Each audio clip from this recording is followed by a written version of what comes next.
Picture this. It's, say, 8:30 at night. The day's done. You've made it through the commute, the meetings, you've prepped dinner. You are finally on the couch. Horizontal, that's the goal. Exactly. Horizontal, tea in hand, ready to just decompress. Yeah.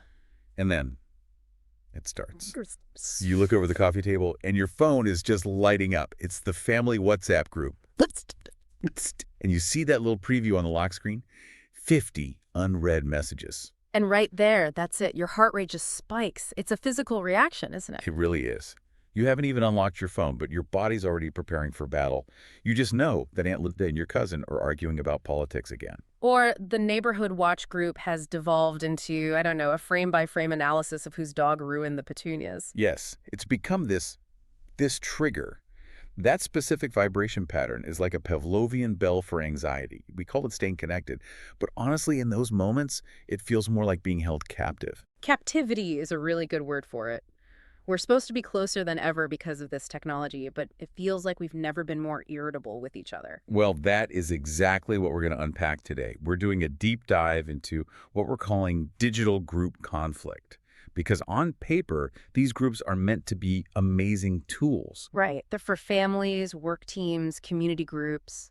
But in reality, for a lot of us, they've become the single biggest source of daily stress. And that friction, it isn't random. There are patterns. Very predictable patterns. And that's where our source material comes in today. Exactly. We're not just guessing here. We're looking at this really fascinating visual breakdown. It's basically a chart called Common Causes of Conflicts in Social Network Groups. You could think of it as a diagnostic chart for your digital headaches. It really pinpoints the viruses infecting our group chats. I love that. So our mission today is to take that chart and really dissect 5 of the biggest, most notorious culprits. We want to understand not just what they are, because we all recognize them, but why they happen. Get into the psychology of it all, because if you understand the mechanics, maybe you can stop taking it all so personally. That is the hope. So here are the 5 we're tackling. First, the big one. Miscommunication. The root of all digital evil. Then, rude or insulting behavior. That's when things get personal. Third, false information and rumors, the wildfire effect. Fourth, and this one is my personal pet peeve, off-topic conversations, the clutter. And finally, the one that's often hiding underneath everything else, jealousy and competition. It's a heavy list, but it's important. Those 5 things weave together to create that 50 unread messages feeling of dread. So let's start at the very beginning, the spark. Miscommunication. On our source image, the icon for this is 2 chat bubbles, but there's a jagged lightning bolt between them. It looks dangerous. Which is very fitting. Miscommunication is the crack in the foundation. If this part goes wrong, the whole conversation is just built on shaky ground. Okay, but here's my question. Everyone always says, oh, conflicts happen over text because you can't hear the tone. And sure, that's true. But we've been writing letters for centuries without constantly assuming our friends hate us. Why is a group chat so much worse? That is such a great question. And you're right, it's more than just the lack of tone. It's about speed and expectation. There's a field in communication studies called chronemics. Chronemics. That sounds like it has to do with time. Exactly. It's the study of the role time plays in communication. If you wrote a letter in, say, 1850, and it took 2 weeks to get a reply, that was neutral. It just meant the post was slow. Right. No one's feelings were hurt. But in a WhatsApp group today, a 2-minute delay in replying can feel like a direct insult. Oh, absolutely. If I send what I think is a funny joke, Yeah. and I see those 3 little dots, the typing indicator, and they bubble up, and then they just vanish. And then silence. 10 minutes of silence? Yeah. My brain doesn't think, oh, they probably got a phone call. My brain thinks, wow, they are so offended they're trying to figure out how to block me forever. Chuckles. That is chronemics in action. The silence itself becomes a message, and it's usually a negative one. And this feeds into something called the hyper-personal model. Okay, the hyper-personal model. Break that down for us. So because text gives us so few cues, no smile, no nod, no body language, our brain goes into overdrive to fill in the gaps. We overcompensate. We invent a story. A very extreme story. If a message is even slightly nice, we might idealize the sender. We think they're the best person in the world. But if the message is ambiguous or even just a little brief, we demonize them. We turn them into the villain of the story we're telling ourselves. We fill in all those blank spaces with our own personal anxieties and insecurities. Let's just take one word, The word The okay. most dangerous word in modern communication. It really can be. If I ask you to do something and you reply, okay, with no punctuation at all, it's just a void. There's no information there. The black hole of meaning. And if I'm already feeling a little insecure, maybe about my authority in that situation, I'm going to read that okay as like a huge passive-aggressive sigh. I hear, fine, I'll do it, but I hate you and everything you stand for. Whereas if you put a period after it, okay, that feels final. It feels like a door slamming in my face. It's so abrupt. But if you put an exclamation point, okay, suddenly you're my best friend.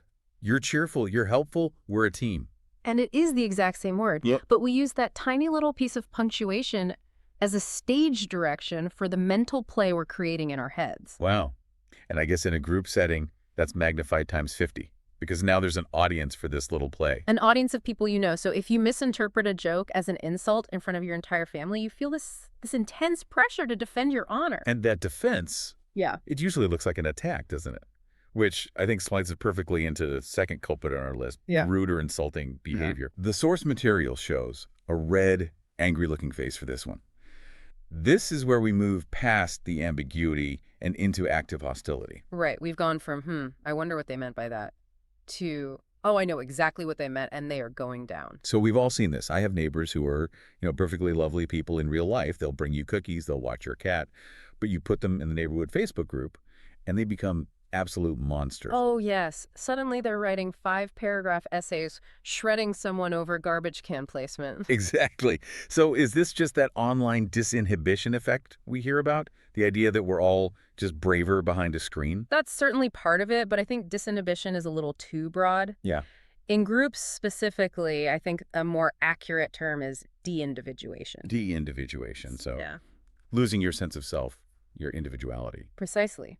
When you're in a big group chat, especially one where you don't know everyone intimately, you kind of stop seeing yourself as, Steve, the guy who likes gardening. You just become a member of the group. You become part of a crowd or a mom. And mobs, historically, have very different moral standards than individuals do. It's almost like you're wearing a mask. You feel less personally responsible for what you say because it's the group dynamic that's talking, not you. That makes so much sense. And it explains why so much of the rudeness we see takes a very specific form. It's the public call-out. Oh, the public call-out is a classic dominance display. It's the worst. You see it with the grammar police all the time. Someone types there instead of there. Yeah. A simple mistake. But instead of sending a quiet, private message to help, someone quotes it in the main chat. And they add, I think you mean their asterisk with the little star. Yes. It has nothing to do with making things clearer. Everyone knew what the person meant. It's 100% about signaling to the rest of the group, look at me, I am smart, and this person is dumb. If you correct someone in private, you're being helpful. If you do it in public, you're shaming them. It's a power play. And the fallout from that one comment is huge. It's not just the person who got called out who feels it. It's everyone else watching from the sidelines. You're talking about the silent majority, the lurkers. The lurkers. If I see someone get their head metaphorically bitten off for a simple typo, am I going to post my question about the bake sale? No way. I'm putting my phone down and backing away slowly. You go into self-preservation mode. And that is how a community online dies. All the reasonable, thoughtful people go silent because they don't want to get hit by the sniper fire. And the only people left talking are the most aggressive ones. The group's entire tone becomes a reflection of its loudest, rudest members. It's a vicious cycle. Yeah. And when the reasonable people stop participating, something else happens. The quality of the information in the group just plummets. Oh, that's a great point. Which leads us right to our third culprit, false information and rumors. The icon for this one is a megaphone. And that's so appropriate because this isn't just about a lie. It's about amplification. It's about how quickly things can spread. This is the absolute classic of the family group chat. You see that little label at the top, forwarded many times. Your heart sinks. It's always some terrifying warning about a new scam or some miracle health cure that involves, like, boiled onions. Or, even worse, a political conspiracy theory. But here's the thing. My Aunt Linda, who forwards this stuff, she isn't a bad person. She's not malicious. She's not actively trying to deceive the family. So why is she the one spreading it? This is where we have to look at a phenomenon called trust transfer. In a group like that, you're not getting information from a news outlet. You're getting it from someone you love. You're getting it from Aunt Linda. You trust Aunt Linda. She taught you how to ride a bike. She makes the best cookies. She wouldn't lie to you. So your brain's natural skepticism filter just switches off. So you're not judging the information, you're judging the person who sent it. Exactly. The sender becomes the source. You think, well, Linda's a smart lady. She must have checked this out before she sent it.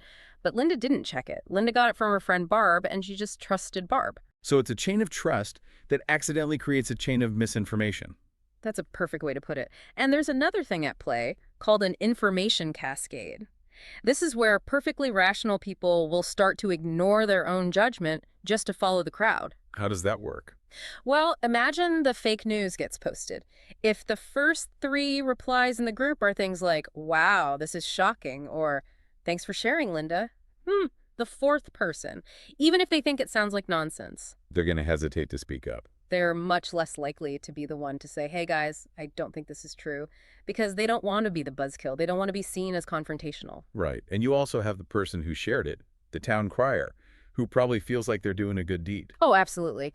There's a little dopamine hit that comes with being the first to share important news. They feel like they're protecting the tribe. I must warn my family about the dangers of, 5G signals. It's a kind of misguided altruism. So you've got the town crier feeling like a hero. And then you have the fact checker, who's usually like the younger cousin, who comes in with a link to a fact-checking website. And that is where it all blows up. Because it immediately loops right back to our last point, rudeness. The fact checker feels righteous and smart for knowing the truth. The town crier feels publicly humiliated. They feel attacked. And they say, I was just trying to help. And suddenly, no one is talking about the actual information anymore. The entire conversation becomes about Aunt Linda's hurt feelings. The truth gets completely lost in the emotional drama. It is so messy. Right. Okay, let's pivot from these really explosive conflicts to something that's maybe less dramatic, but in some ways even more infuriating. The slow burn. The slow burn. I know where you're going with this. Culprit number 4, off-topic conversations. Yeah. The icon on the chart is a target, with an arrow completely missing the bullseye. The clutter. I would argue this is the #1 reason people mute group chats. It's not the fighting, it's the noise. I feel this one deep in my soul. You're in a work group chat called Project Phoenix. It has one purpose: deadlines, files, urgent updates. And then, at 11 in the morning on a Tuesday, 2 people start a full-blown debate about whether Die Hard is a Christmas movie. And your phone, which is on your desk, just starts vibrating itself into oblivion. It drives me insane. What is happening there psychologically? It's a classic example of what sociologists call context collapse. Context collapse. That sounds appropriately apocalyptic for how it feels. It really can feel that way. Think about it. In the real world, we have different contexts that are usually kept separate. You have your work self, your family self, your close friend self. They exist in different rooms with different rules. There. But the smartphone collapses all of those contexts into one single device, sometimes into one single stream of notifications. So when the Die Hard debate starts in the Project Phoenix chat, It's a collision. The friend context is crashing into the professional context. exactly. And that creates a massive cognitive load for everyone else. You're trying to focus on a spreadsheet, but your brain is being pulled into a low-stakes pop culture argument. It completely wrecks what we call the signal-to-noise ratio. Signal to noise. So the signal is the important stuff, the deadline reminder, and the noise is, well, it's Bruce Willis. It's Bruce Willis. And when the noise completely drowns out the signal, people just stop listening. They tune out. Yeah. I have seen critical work information get completely missed because it was buried between like 75 cat memes and a debate about pizza toppings. But why do people do it? I mean, why do those 2 people hijack the entire group's attention? Why not just text each other privately? Sometimes it's just thoughtlessness, but often it's a subconscious bid for attention. It's what I call the 2-person tango. By having a private conversation in a public space, they are forcing everyone else in the group to be an audience to their friendship. So it's a performance. Look at us. Look how clever and funny our little inside jokes are. It's performative intimacy. It's the digital equivalent of standing in the middle of a quiet library and shouting a joke to your friend across the room. You're marking your territory. You're claiming that digital space as your personal living room, no matter what its actual purpose is supposed to be. That is a very cynical way to look at it. but it also feels completely true. It's just a lack of awareness or a lack of caring about anyone else's time. It's a lack of boundaries, and it's often driven by a fundamental need to be seen and validated. Which I think brings us to the final and maybe the deepest, most psychological culprit on our list, the one that sort of simmers underneath all the others. The hidden engine. Number 5, jealousy and competition. The icon for this one is a gold trophy. And that's because, at its core, this is all about status. We often disguise jealousy as something else. We call it being annoyed or expressing concern or even making a joke. But really, it's about where we stand in the social hierarchy of the group. The highlight reel effect is it's huge here, especially in, say, parenting groups or lifestyle-focused groups. You're scrolling through and you see the photo of the perfectly arranged bento box lunch for a 5-year-old. The vacation photos from Bali? The post about the kid who started reading Shakespeare at age 3. And as you're seeing this, it triggers something called social comparison theory. It's a core part of human nature.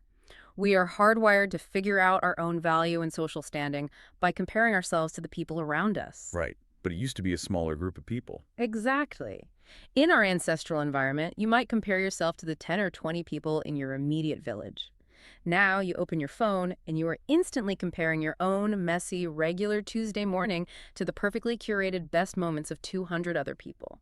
And it just creates this feeling of deficit, like you're losing a game you didn't even know you were supposed to be playing. There's a philosopher, René Girard, who wrote about this. He called it mimetic desire. The idea is that we don't even know what we want until we see other people wanting it or having it. So we see someone in the group getting a ton of likes and positive comments for their new car or for running a marathon. And we don't just see the car or the accomplishment, we see the praise, we see the status, we see the validation they're receiving from the group, and we want that validation for ourselves. And when we feel like we can't get it, that's when we get snarky. That is exactly when the snark comes out. And this is where it loops back to all the other conflicts. Oh. A huge amount of what we label as rude behavior is actually just jealousy wearing a mask. The trigger is often the humble brag. Oh, the humble brag. Someone posts, "Ugh, so exhausted from planning our month-long trip through Europe. So much work." And then someone else immediately replies, "Must be nice to not have a real job to worry about." Boom. Instant conflict. Right. And the person who replied isn't really mad about the other person's work ethic. They're envious of the vacation. But they can't just say, "I'm jealous." So they frame it as a moral critique to try and seize the high ground. It turns the group from what should be a support system into a scoreboard. And nobody wants to spend their free time living on a scoreboard. It's exhausting. It completely erodes the psychological safety of the group. If I believe you're constantly judging me or competing with me, I am definitely not going to share when I'm having a hard time. I'm not going to ask for help. No, you're just going to put up your own walls and post your own highlight reel. And any chance for genuine connection is just gone. It's gone. So we've laid out these 5 big culprits: miscommunication, rudeness, false info, off-topic clutter, and jealousy. But as we've been talking, I'm realizing they're not really 5 separate things, are they? It's more like a domino effect. It's a web. It's a whole system of social friction. Yeah, think about it. The miscommunication, that ambiguous text, creates the initial anxiety. That anxiety puts us on the defensive, which makes it easier to slip into rudeness. That hostility then breaks the trust in the group, so when some false info gets shared, we start fighting about the person instead of just correcting the facts. And that chaos and fighting makes people want to check out, so the group loses its original purpose and just fills up with meaningless, off-topic clutter. And the whole time, simmering underneath it all, is jealousy, which stops us from giving anyone the benefit of the doubt in the first place. That is a brilliant way to synthesize it. It really does create this self-sustaining cycle of toxicity, and it explains why you look at your phone and see 50 unread messages and feel that deep sense of dread. You're not dreading 50 texts, you're dreading the emotional labor of having to navigate that entire web. What do we do? We've done the diagnosis. Is there a cure? We can't all just, throw our phones into the ocean, although it's tempting. It is tempting. But no, the cure isn't that drastic. It's about changing our own role within that dynamic. Just being aware of these 5 things is a huge first step. So next time I read a text that makes my blood boil, stop. Just stop for a second and ask yourself about that hyper-personal model. Ask, am I reacting to what they actually wrote? Or am I reacting to the villain I've invented in my head? Am I just filling in the void with my own stress? Assume positive intent, at least at first. Give them the benefit of the doubt. And when it comes to that town crier dynamic with rumors, just don't be a part of the chain. Take 2 seconds to check the source before you forward something. Be the person who stops the wildfire, not the person who spreads it. And for the love of all that is good in the world, if you want to debate a movie with one person, take it to a private chat. Don't hold 30 other people hostage. Please.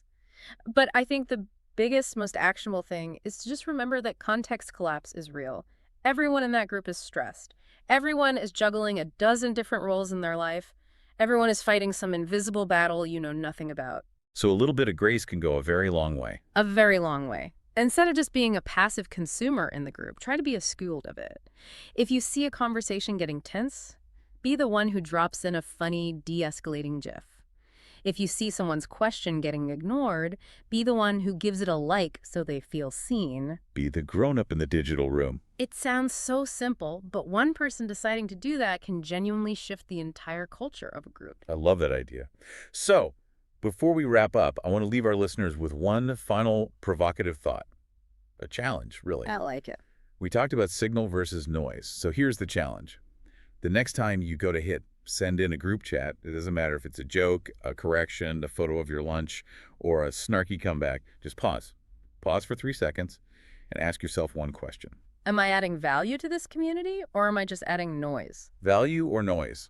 If every single person did that, I feel like my 50 unread messages would drop to a solid, manageable 5. And those 5 messages might actually be something you want to read. Imagine that. A group chat that you actually look forward to checking. It's a beautiful dream. But I think with this framework, we can maybe get a little closer. I think we can. Well, that's our deep dive for today. Go forth, text responsibly, and maybe, just maybe, give your Aunt Linda a call instead of arguing with her in the group chat. I bet she'd love to hear your voice. Thanks for listening. Take care, everyone.